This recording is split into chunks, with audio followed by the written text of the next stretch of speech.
Give this to your man, and see the result in bed after 7 days, a natural remedy for male potency. Creation of a male remedy from dandelion and its use in traditional medicine. The bright yellow flower is an excellent find for the long-term maintenance of male power.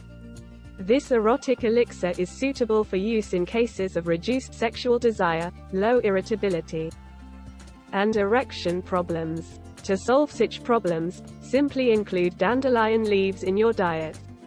Only the leaves need pre-treatment. They need to be poured with clean water with the addition of salt and soaked for 30 minutes to remove proteins and bitterness.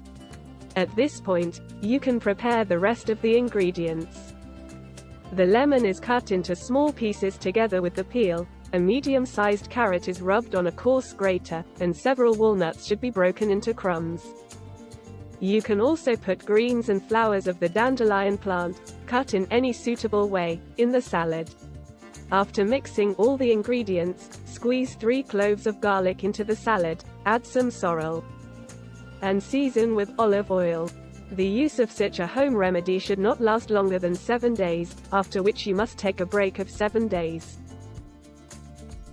To support this channel, feel free to subscribe, like, and comment.